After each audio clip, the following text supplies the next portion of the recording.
Hey mamas, I had some technical difficulties in the last video.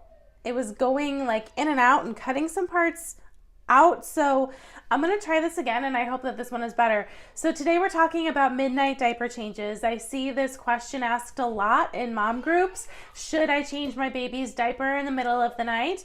And we're going to kind of break this down with a few different scenarios.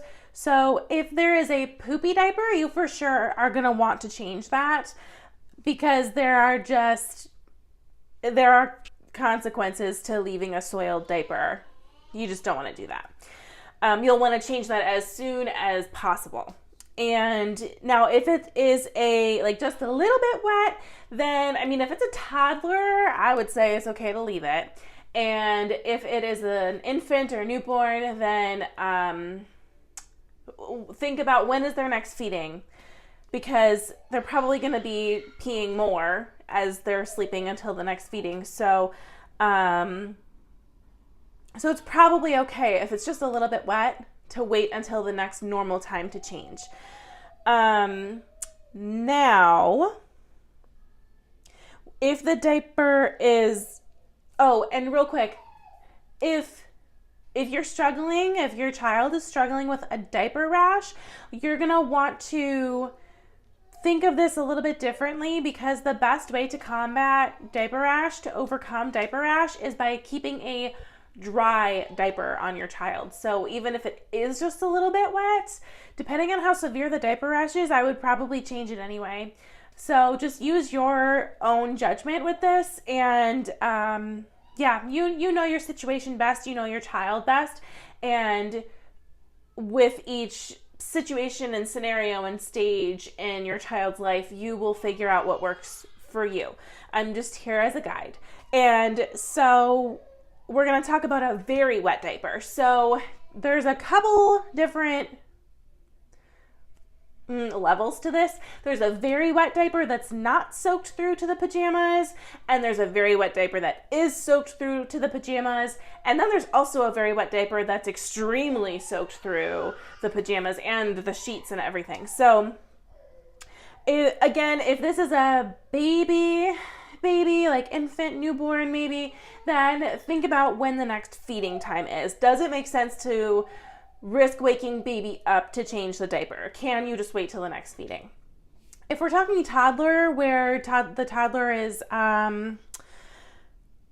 asleep for a longer stretch of time, then if it's a very wet diaper but not soaked through to the pajamas, I would kind of just see, again, if there's a diaper rash, you're probably going to want to change it.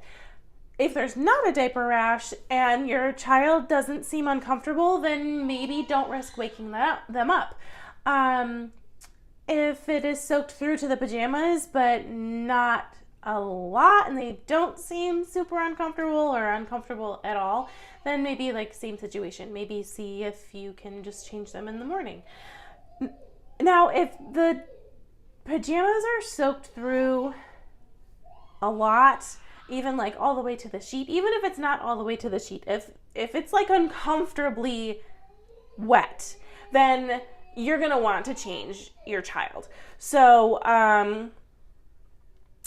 be flexible and find your rhythm, and with each stage of their life, you will find something else that works, or maybe the same thing will continue to work for a very long time. But you know your child best, and you know what works in your situations. So use this information how you will, and I just want to remind you that you totally got this. So if you would like to hear more from me, I'd love to have you in my Facebook group. The description for that is in the link for that to get into my Facebook group is in the description of this video. And I also, in the description of this video, have the link to get to my blog post. And in my blog post, I talk about the diapers that I use. I use cloth diapers. So I've linked the specific items that I use. Real quick, let me leave you with a quick hack.